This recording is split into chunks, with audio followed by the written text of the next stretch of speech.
لمس جنون قسط نمبر 2۔ رات گزر گئی مگر زارون شاہ کے دل کا طوفان نہیں تھما۔ صبح کے جھٹپٹے میں بھی وہ لان کے بڑے درخت کے سائے تلے کھڑا سگریٹ سلگا رہا تھا۔ دھواں آسمان کی طرف اٹھ رہا تھا مگر زارون کی سوچیں زمین پر جمی رہیں۔ ارمغان بلوچ آتے ہی ہنسی دبا نہ سکا۔ یار یہ حال تو اسی کا ہوتا ہے جس کے دل پر کسی کی تصویر نقش ہو جائے۔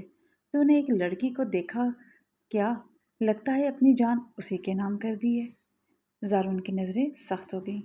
یہ عام لڑکی نہیں ہے ارمغان، اس کی پلکوں کے لرزنے نے مجھے بے چین کر دیا ہے، جیسے وہ میرے سکون کی چابی ہے اور مجھے وہ ہر قیمت پر چاہیے۔ ارمغان نے طنزی انداز میں کہا، جانتا ہوں تیرا چاہنا اور دوسروں کا چاہنا ایک جیسا نہیں ہوتا، تیرا چاہنا تو جنون میں بدل جاتا ہے۔ زارون کے ہونٹوں پر کمال کی مسکراہٹ اتر آئی۔ ہاں، اور یہ جنون ہی میری پہچان ہے۔ ادھر ماہین زارا ساری رات سو نہ سکی۔ بار بار اس کی آنکھوں کے سامنے وہ اجنبی آ جاتا جس کی آنکھوں میں کوئی اور ہی کائنات آباد تھی۔ اس کی گرفت اور اس کی آواز، سب کچھ اس کے وجود پر نقش ہو چکا تھا۔ وہ صبح کی نماز کے بعد کھڑکی کے پاس کھڑی آسمان کو تک رہی تھی۔ دل ہی دل میں اس نے دعا مانگی، یا اللہ یہ کیسا امتحان ہے، جس شخص نے مجھے بچایا اس سے دل کیوں لرزنے لگا ہے۔ ماہی نے دوپٹے کو مضبوطی سے لپیٹا۔ وہ جانتی تھی کہ اس کی دنیا سادہ ہے اور اس میں کسی اجنبی کی شدت کو جگہ دینا خطرناک ہو سکتا ہے۔ دن ڈھلا تو زارون اپنی چمکتی گاڑی کے ساتھ اسی محلے کے قریب آ نکلا۔ یہ وہی گلی تھی جہاں پہلی بار اس نے ماہین کو دیکھا تھا۔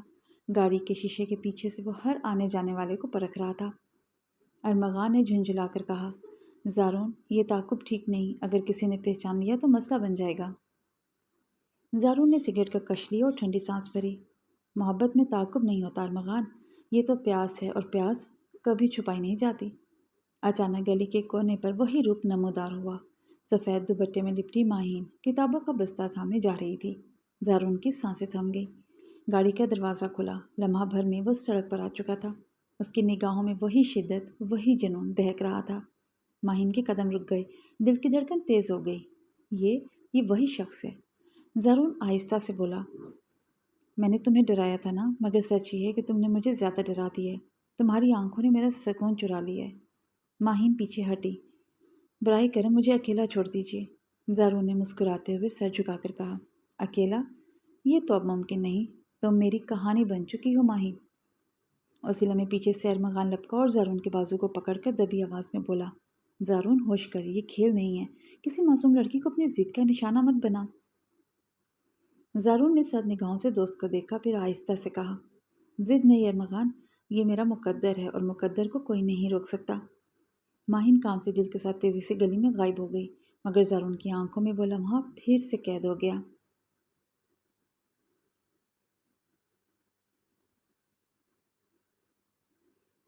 صبح کا سورج کھڑکیوں سے جھانک رہا تھا، مگر ماہین زارا کے کمرے میں ابھی بھی اندھیرا ہی اندھیرا تھا۔ وہ رات بھر کروٹیں بدلتی رہی۔ اس کے دل پر ایک ایسا بوجھ تھا جو بیان سے باہر تھا۔ آنکھیں سوجی ہوئی تھیں اور لبوں پر ایک ہی دعا بار بار آتی تھی، یا اللہ مجھے اس آزمائش سے محفوظ رکھ۔ اسی لمحے دروازے پر دستک ہوئی۔ ماں کی نرم آواز سنائی دی، ماہین بیٹی نماز پڑھ لی، ناشتہ تیار ہے؟ ماہین نے ہونٹ کاٹ کر دوپٹہ لپیٹا اور آہستہ سے جواب دیا، جی امی ابھی آ رہی ہوں۔ وہ آئینے کے سامنے رکی۔ اپنی آنکھوں کے سوجے ہوئے حلقے دیکھ کر دل میں خوف سا بھر گیا، جیسے آئینہ بھی اس کے اندر چھپے راز کو پڑھ پا رہا ہو۔ نیچے صحن میں اس کے ابو اخبار لیے بیٹھے تھے۔ وہ سخت مزاج آدمی تھے، محلے میں ان کی عزت تھی۔ ماہین جانتی تھی کہ اگر وہ جان گئے کہ رات اسے کس حال سے گزرنا پڑا تو طوفان اٹھ کھڑا ہوگا۔ امی نے پیار سے پوچھا، ماہین سب ٹھیک ہے نا؟ تو آج بہت خاموش لگ رہی ہے۔ ماہین نے مسکرا کر سر جھکا لیا، جی امی بس نیند کم آئی تھی۔ لیکن اس کے دل میں طوفان چل رہا تھا۔ وہ بار بار اس اجنبی شخص کی آنکھیں یاد کر رہی تھی جو اس کے قریب آ کر بولا تھا، ڈرو مت، تمہاری لرزش مجھے پاگل کر رہی ہے۔ ادھر شہر کے ایک پوش علاقے میں زارون شاہ اپنی حویلی کے بڑے لان میں کھڑا تھا، ہاتھ میں سگریٹ اور آنکھوں میں وہی شدت، مگر آج اس کے چہرے پر ایک اور سختی بھی جھلک رہی تھی۔ اچانک اندر سے دھاڑتی ہوئی آواز آئی، زارون کب تک یوں آوارگی کرتا رہے گا؟ خاندان کی عزت کا خیال نہیں؟ یہ آواز اس کے والد سید اسفندیار شاہ کی تھی، جو علاقے کے بااثر اور سخت گیر شخص مانے جاتے تھے۔ زارون نے سگریٹ کا کش لیا اور دھواں چھوڑتے ہوئے دھیمے لہجے میں کہا، ابا عزت وہی رہتی ہے جسے لوگ یاد رکھیں، میں اپنی پہچان بنا رہا ہوں۔ اسفندیار شاہ کا چہرہ غصے سے لال ہو گیا، پہچان؟ یہ جلدی آنکھیں، یہ جنون سب برباد کر دے گا تجھے، یاد رکھ، شاہوں کا بیٹا اگر ڈگر سے ہٹ جائے تو عزت مٹی میں مل جاتی ہے۔ زارون نے سر جھکایا لیکن لبوں پر ایک پراسرار مسکراہٹ پھیل گئی۔ ابا، آپ نے کبھی میرے دل کی آگ کو سمجھنے کی کوشش ہی نہیں کی۔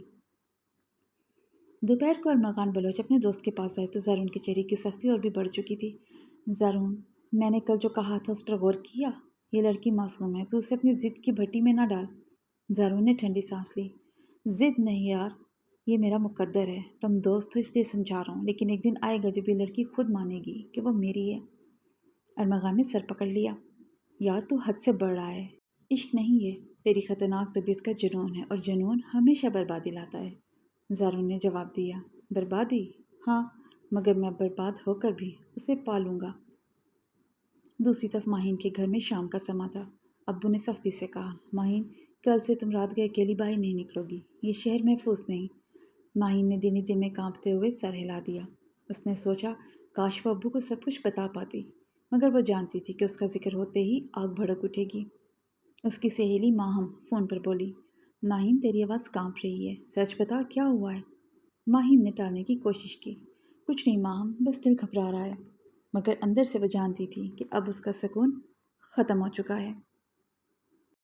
رات کو جب سب سو گئے، ماہین چھت پر آئی۔ آسمان پر چاند تھا اور ہوا ہلکی ہلکی چل رہی تھی۔ اس نے دل میں دعا کی، یا اللہ مجھے اس شخص کے سائے سے بچا لے۔ لیکن اسے خبر نہیں تھی کہ قریبی ایک سیاہ گاڑی کھڑی ہے، اس کے اندر زارون شاہ بیٹھا ہے، اور اس کی آنکھیں چھت پر کھڑی ماہین کو ایسے دیکھ رہی ہیں جیسے اپنی قید کی ہوئی دنیا کو کوئی دیکھتا ہے۔